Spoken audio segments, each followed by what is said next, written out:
Okay, so digitalization and the future of power and renewables. So when Simon kindly asked me to come and speak here, I said my first reaction was, I don't really know anything about gas. And he said, that's perfect, that's what we need. So I'm at least qualified in that respect. Okay, so many of you will know DNVGL, so I won't describe it in detail, but I just wanted to highlight that actually we do quite a few different things. Many of you will have interacted with us in the oil and gas world.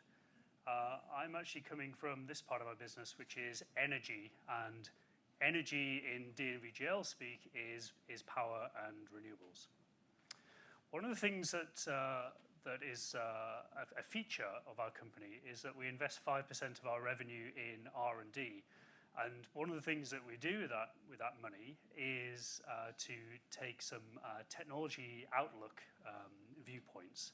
So some of those are shown here, and there's a couple that I wanted to highlight that I think are relevant here. So the first one is the technology outlook, which is taking a look at the technology landscape of the next decade. There's a new one of these coming out, so it's being worked on at the moment. But the type of things that are identified there are related to what are the technologies that are impacting the various industries that we work in.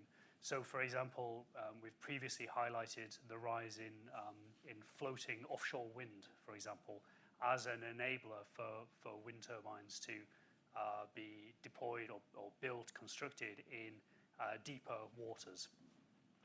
And then the other one I wanted to highlight is our energy transition outlook, which takes a viewpoint up to 2050, and it's actually the forecast of the world's energy supply and use. And I think the ETO energy transition outlook is a good starting point for this discussion here, because it highlights a couple of trends, important trends. The first trend that I wanted to draw from it is one of decarbonisation, which we've touched on briefly before.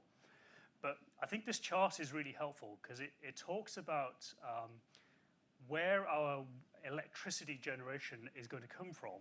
This is a global picture, up to 2050. And some things to pay particular attention to here are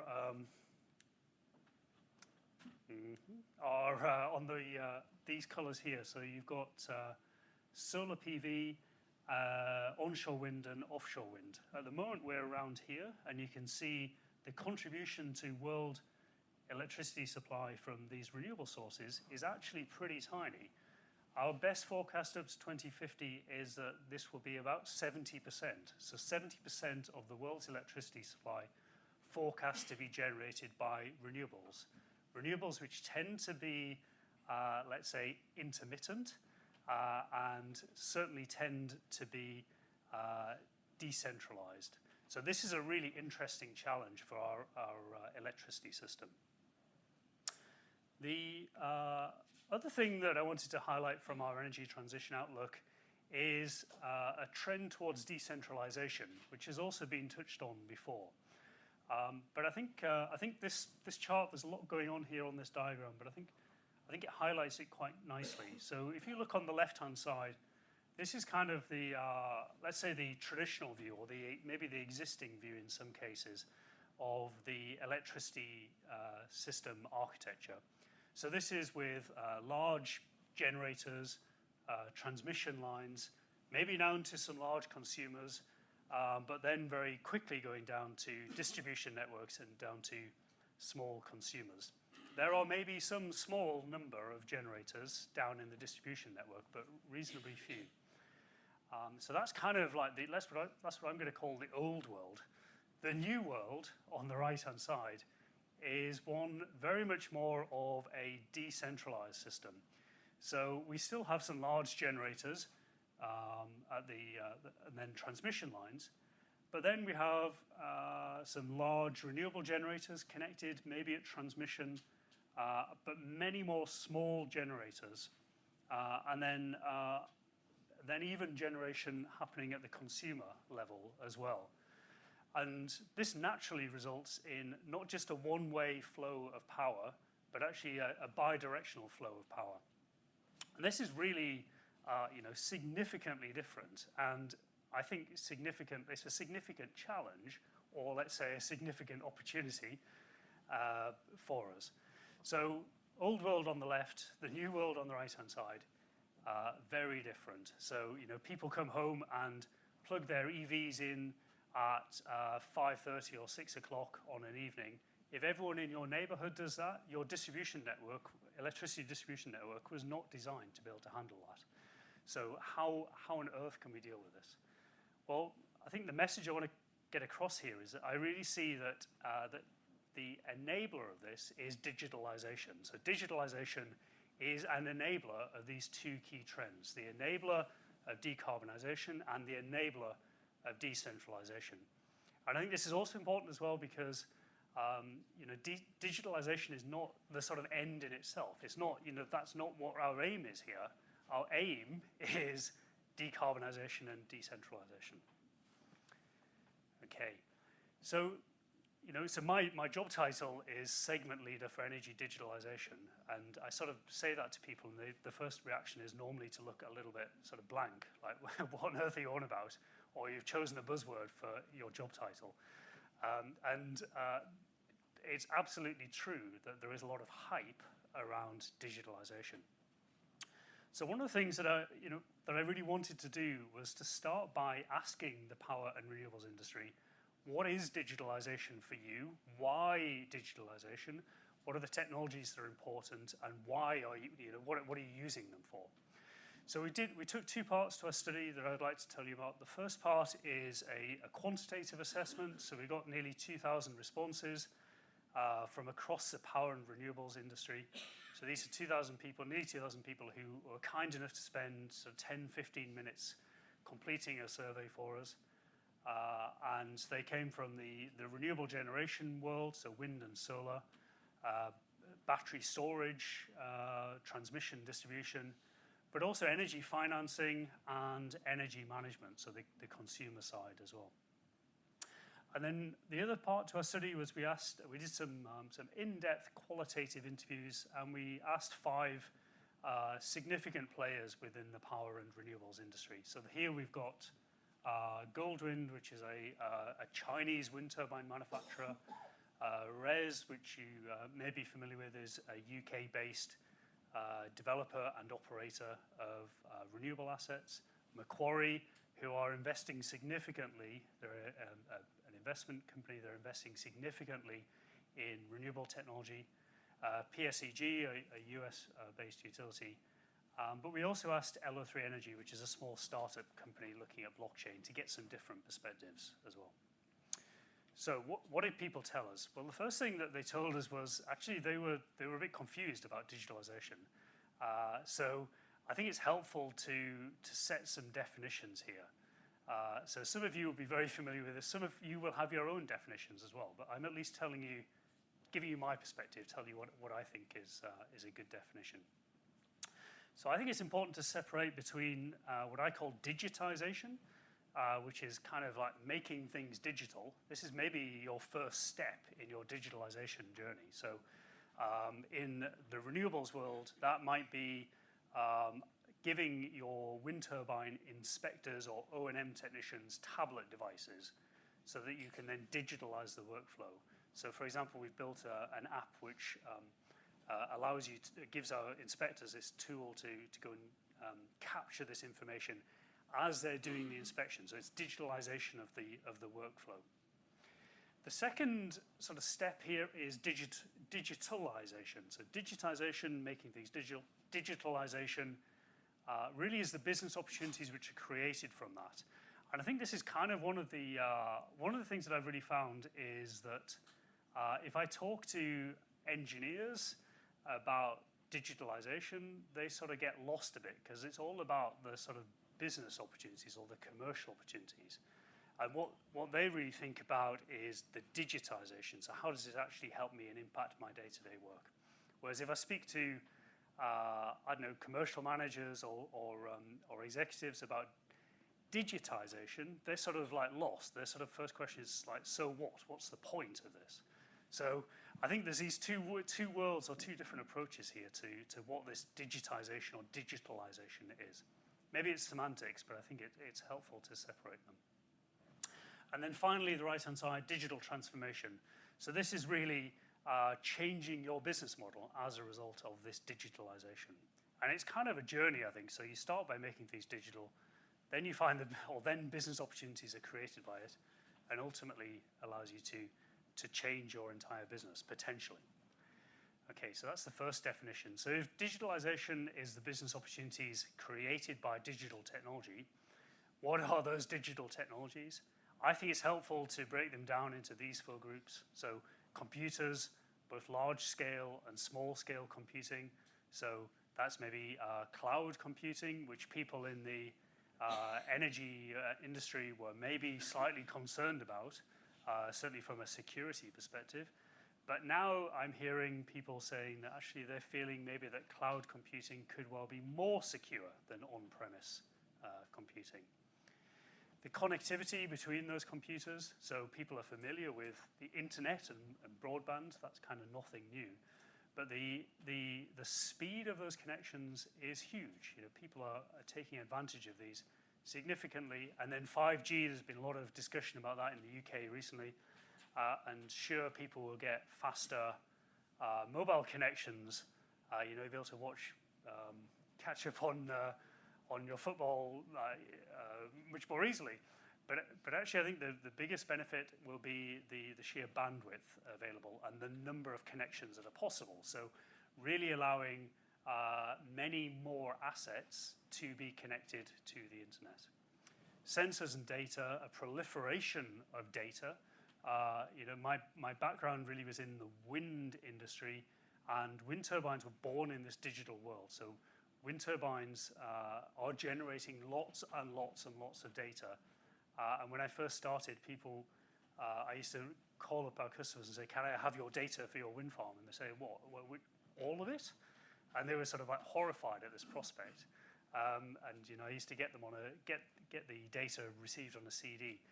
Now, through the post, now our engineers just access this data remotely from the wind turbines and do the analysis even in real time. And then finally, the final category here is software. So this is the artificial intelligence, the machine learning, the big data technologies, the blockchain. So put these things together, and there is quite a significant amount of new opportunities from it. What does that mean in the world of power and renewables? Well, there are many examples, and I won't talk in detail about all of these, but just to highlight some examples. So blockchain, the much talked about blockchain, some people may say hyped. Actually, the electricity sector, I think, is a highly relevant use case for blockchain. So you have, and particularly this decentralized world that I talked about, you have many different consumers or many different interests, all wanting to ensure that they have absolute trust in the transactions in the register. So blockchain is a very, I think, a very good use case for blockchain is in the electricity sector.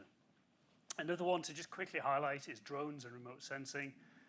Many of us will be familiar with drones, but they're being used actively, automatic or automated detection of cracks in wind turbine blades, automated views using infrared cameras on photovoltaic sites as well. So many examples. So back to our survey. Remember, we asked 2,000 people about the impact of digital technology.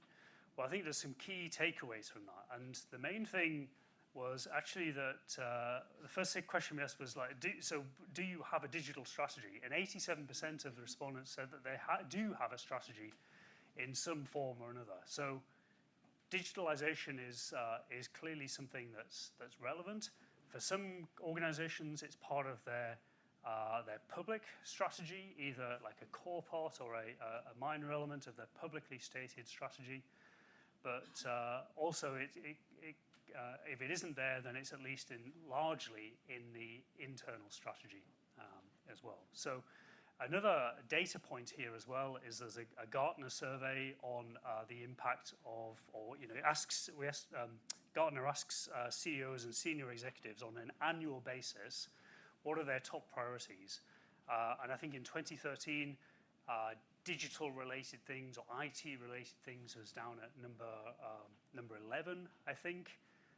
And then this year, digital and IT-related things is now at number 2. So we clearly haven't yet reached peak hype around digitalization. It's still on the agenda of our CEOs and senior executives.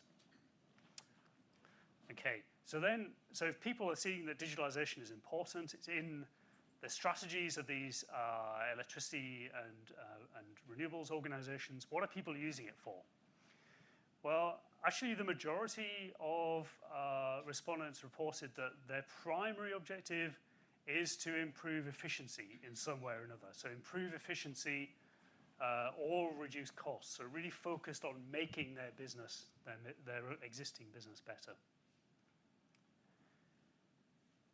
Digitalization's important. People are using it for improving efficiency. What are the barriers? What's actually stopping people from reaching this full potential of this digital technology? When we asked this question, I was kind of thinking, my first thought would be, of course, it must be that our engineers don't know how to program in Python, or it must be that or artificial intelligence is too uncertain.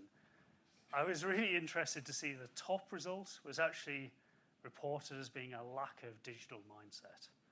So that's kind of, I think, a lack of staff engagement with digitalization. And digitalization is also a bit challenging for people as well, because it's a change in the way that they work. So it's maybe automating part of your job. So the positive way of looking at that is you can free up yourself to do other more interesting things.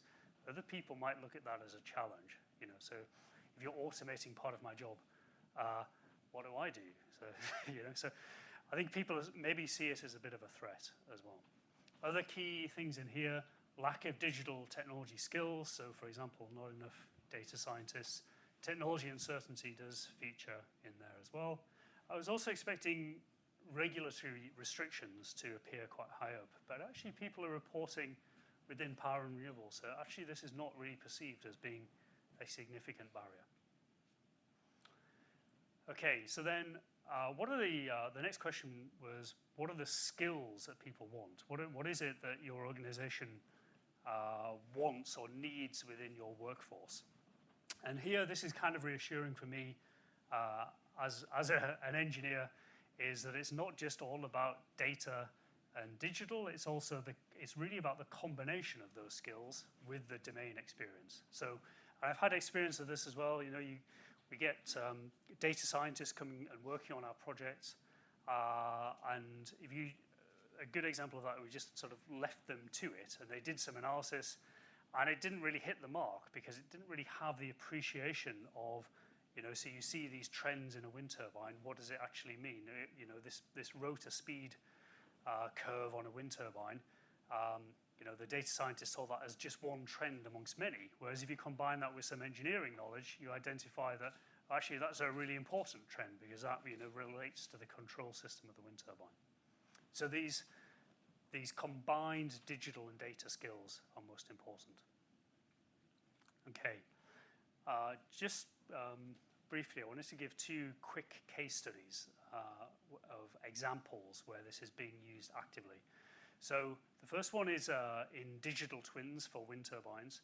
I said earlier that people are using, or that wind turbines produce lots and lots of data. And also people have lots of good engineering knowledge about how wind turbines operate as well. They're largely mechanical devices. So there's some really good load calculations or load models around them. So there's many examples of digital twins being very actively developed and deployed within the renewables industry. And this is doing things like predicting remaining life. So wind turbines typically come with a 25-year or 20-year design life.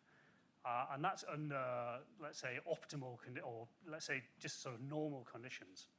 But actually, sometimes it's windier and sometimes it's less windy. So sometimes the turbines are more loaded and sometimes they're less loaded. With digital twins like this, you can actually use the data that's collected to tell you about, in real time, tell you about the remaining life of your wind turbine. So, you can then start to make decisions about whether or not you generate electricity depending on the price that you'll get for the electricity versus the increase in loading and the reduction in remaining life from your wind turbine. Second example is monitoring of underground electricity cables. This is an example. This is Smart Cable Guard, which is looking at partial discharge. And this is a service or a product that we developed. It can do lots of really interesting things. The main thing is that it identifies defects in your power network, in your distribution network. The main thing I wanted to highlight here is when we have managed to deploy this, it's very effective.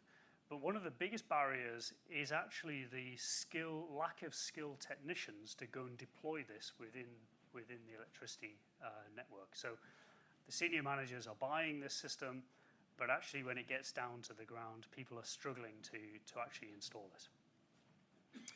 Okay, so just to conclude then, in the power and renewables industry, my hypothesis was, I started by saying there's a lot of hype around this. Have we moved beyond it? Well, certainly digitalization is important for the power and renewables industry. Digitalization is being used for improving efficiency, reducing costs. But the biggest barrier there is around lack of digital mindset. And then finally, the top skill or the top set of skills required is really about this combined digital and domain knowledge. Feel free to go and download our white paper. You're very welcome. And thank you for your attention.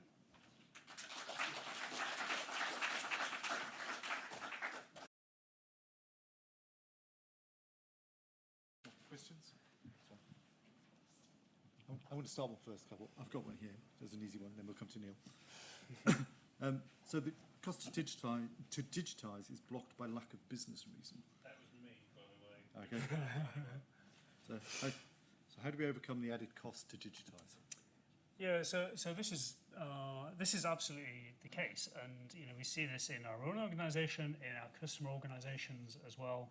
Is that there's a sort of investment required, and how do you make the case? Well, I think that there are a number of really interesting ways that you can deal with that, and to learn from some of the ways that tech companies are working would be, for example, to rather than go off into a darkened room, into a back room, and create new technologies or new products or new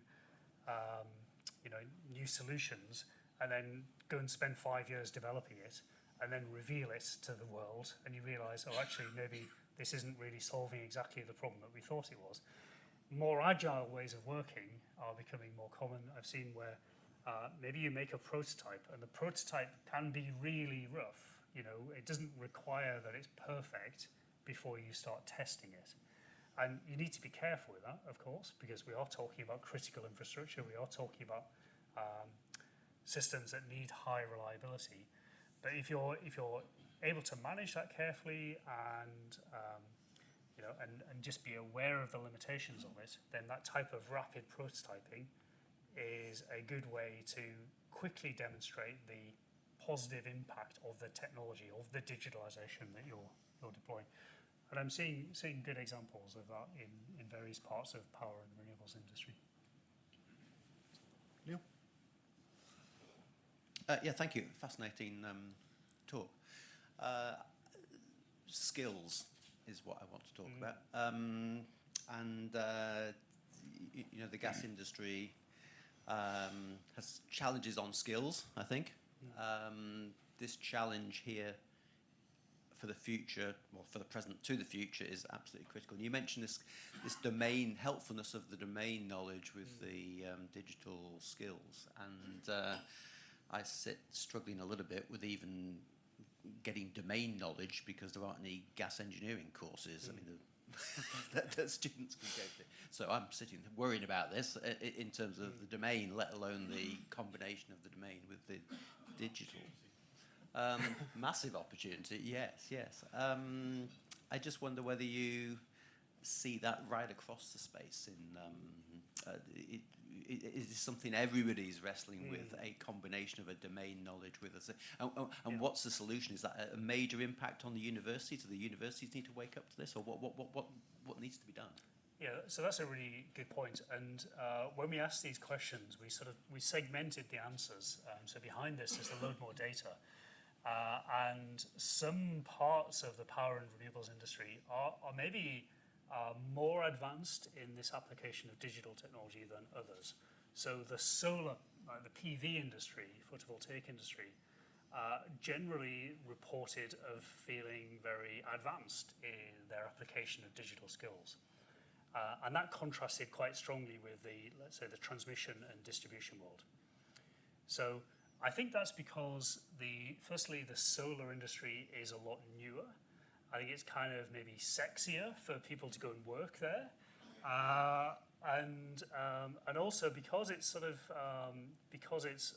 driven a lot by cost. There's a lot of cost pressure. The price of photovoltaics has gone through the floor. That means that there isn't really a lot of room for people not to work in an agile way. It's kind of required that you have the best application of digital technology that you can, because that's really the enabler for you to rapidly develop these projects and to operate them in an optimized way. So solar PV, very advanced. Maybe wind is behind that, and I think that's because it's maybe the second newest technology. In the transmission distribution world, quite some significant challenges, and maybe more aligned with the gas networks as well. This is where we have very experienced senior engineers who are now at the point of retiring. They're sort of leaving the industry, and let's say they're not necessarily the most digital or that's not their natural skill set.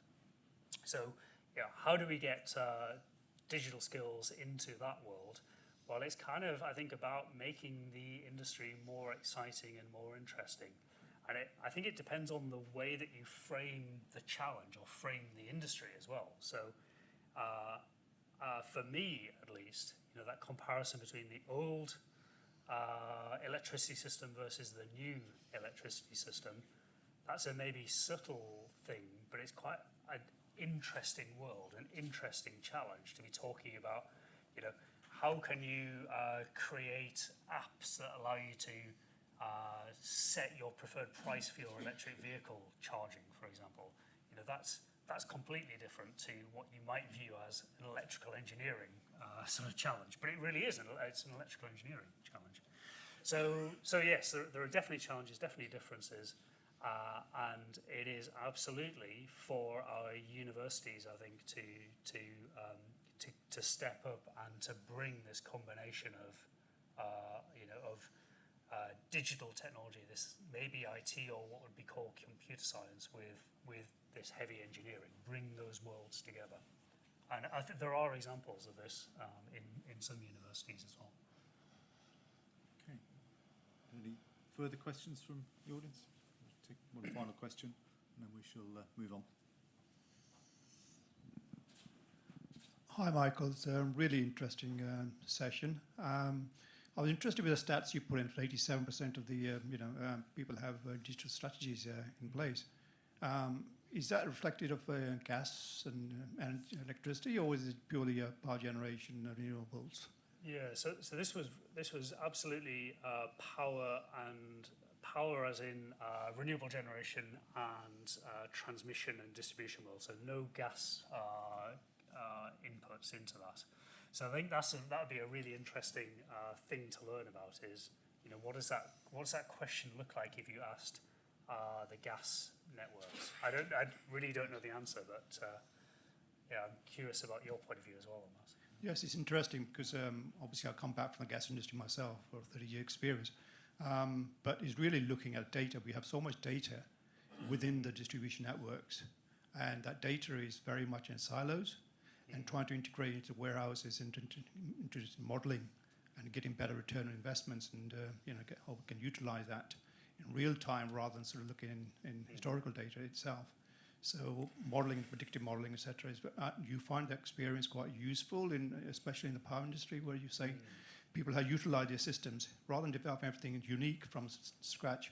It's useful to utilize technology already available in other technologies, other areas, other niches, and exploit those. You might do 80% of what you want to do, rather than creating something from scratch.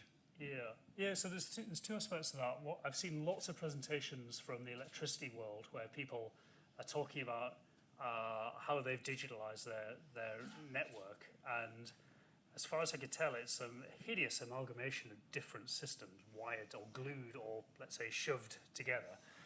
And usually there's SAP or some kind of like big enterprise system in the middle that people have, let's say, very vocal opinions about the effectiveness of. But it's really about the interoperability between these systems. That's what their main challenge has been. How do you get your data collected by your field engineers into your longer-term forecasting and planning, for example? And then the second aspect, just to mention, is a lot of people, when thinking about digital strategy or digitalisation, see it as something separate from normal business strategy. But really, it isn't. It should be, I think actually you probably don't need let's say in some industries, I don't think you need a digitalisation strategy. I think you need a business strategy that really is integrated or has completely absorbed your digitalisation strategy. So, thank you. If you'd like to join me in thanking Michael for his presentation. Thank you very much.